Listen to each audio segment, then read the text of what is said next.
माझं नाव संतोष जोशी. आमचं दुकान बदलापूर पश्चिमेला मांजरली येथे गणेश चौकात आहे. आमचं तुम्हाला सगळ्यांना हापूस आंबा माहिती असेलच.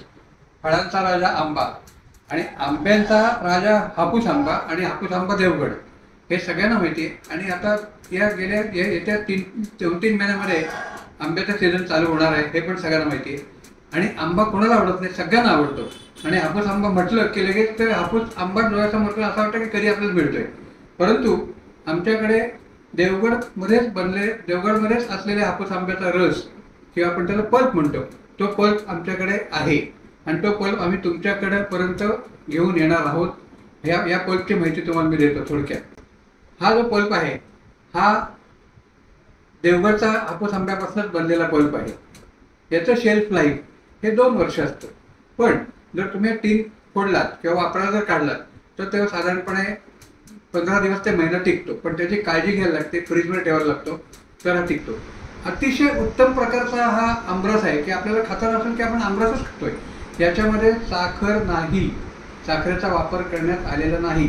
प्युअर हापूसच्या आंब्यापासून बनलेला हा रस आहे आणि हा पल्प आहे. खाताना मजा येते, असं वाटतं की आपण आमरसच खातोय. आणि या पल्पपासून बनणारे अनेक विविध पदार्थ असतात. काही मिठाई असते, काही ठिकाणी आपण वापरू शकतो. आपल्या कुठे पाहुणे आलेत तर तिथे आपण वापरू शकतो, समारंभात वापरू शकतो. या पल्पचा वापर हा अमर्यादितपणे आपण करू शकतो. आणि मुख्य म्हणजे काय की नैसर्गिक असल्यामुळे खाताना वेगळी मजा येते. असं नाही की आपण काहीतरी खातोय या सगळं, असं नाही. आणि ती एक वेगळी चव, हापूस आंब्याची चव ही आपल्याला मिळतात. देवगडचा हापूस आंबा तर सगळ्यांनाच माहिती आहे, ते मी वेगळं सांगायला नको. जगात फेमस आहे देवगड आणि हापूस आंबा. त्याच्यामुळे हा जो पल्प आहे हा आमरस आम्ही घेऊन येतोय. आणि ह्या प्रॉडक्टचं सर्वांपर्यंत यावं. तुम्हाला सगळ्यांना माहितीच आहे, तुम्ही सगळ्यांनी आमरस खाल्लेलाच आहे.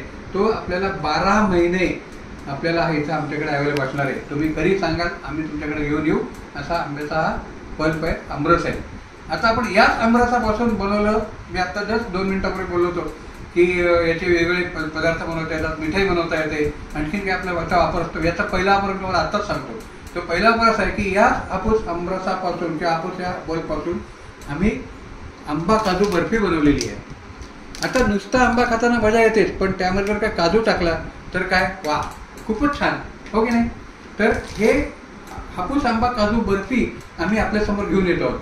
या बर्फीचं वैशिष्ट्य असं आहे की हे देवगडच्याच हापूस याच पल्पपासून बनलेला आहे. देवगडचाच काजू आहे. देवगडचा काजू पण अप्रतिम असतोय, तुम्हाला माहिती आहे.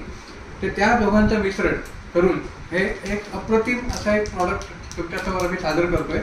आणि हे आम्ही मुंबईला भरपूर ठिकाणी विकले, नामवंत दुकानांमध्ये हे विकलेलं आहे आणि लोकांचा खूप चांगला प्रतिसाद आलेला आहे.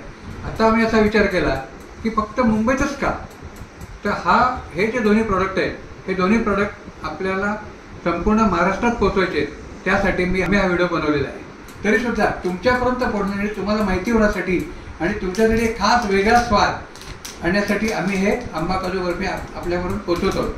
दुसरी गोष्ट एक कम्पेअर करायचं झालं तर आपण काजू कतली खातो, पण कसं आहे काजू कतली खाताना आपल्याला फक्त काजूचा आपल्याला एक आस्वाद घेता येतो. त्यामुळे आमरस मिळवला किंवा हापूस आंब्याचा रस टाकला त्याची चव खूप वेगळीच असते, नाही का. तुम्ही एकदा खाऊन बघा, नक्कीच खाऊन बघा, तुम्हाला आवडेल 100%. आणि तुम्ही वारंवार आमच्याकडे 2 प्रॉडक्ट घ्यायला नक्की या. नमस्कार.